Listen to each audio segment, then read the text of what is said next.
Сәлем достар, бүгін біздің қарастыратын тақырыбымыз теңдеулер жүйесінің шешу тәсілдері.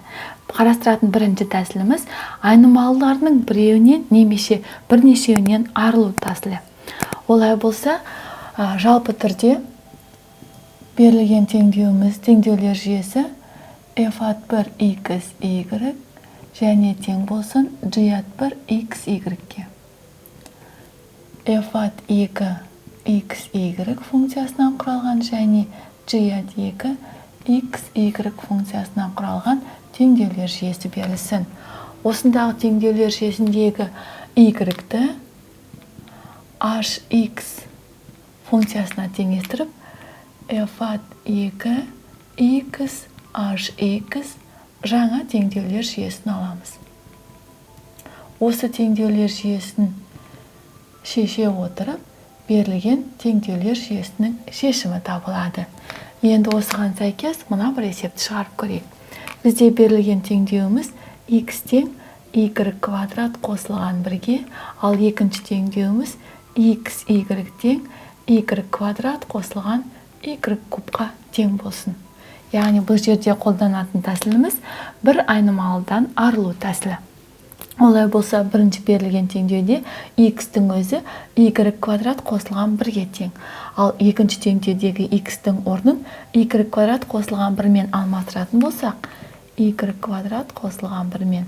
Онда біз бір айнымалысы бар теңдеуді алдық.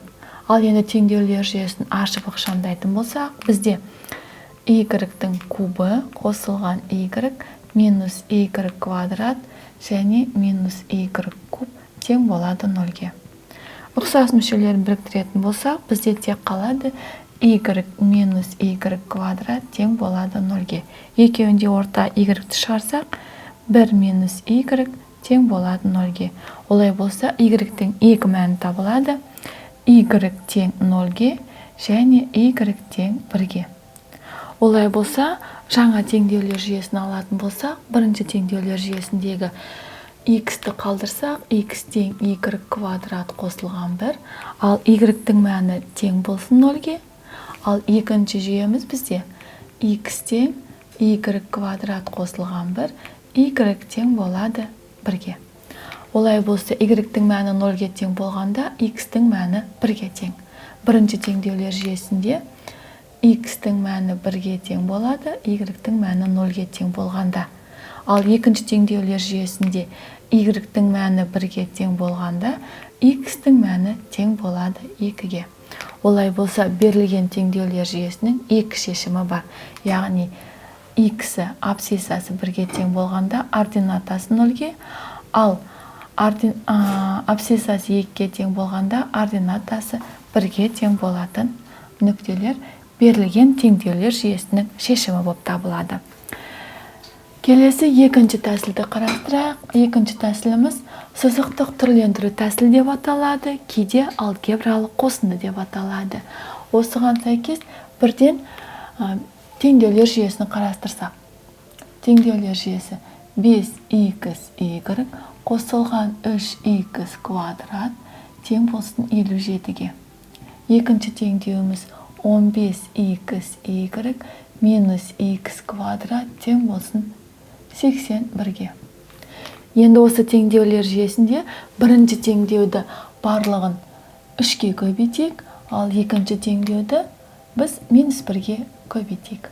Сонда бізде бірінші теңдеуіміздің 15xy қосылған 9x квадрат тең болады 57-ні 3-ке көбейтетін болсақ, 171-ге тең.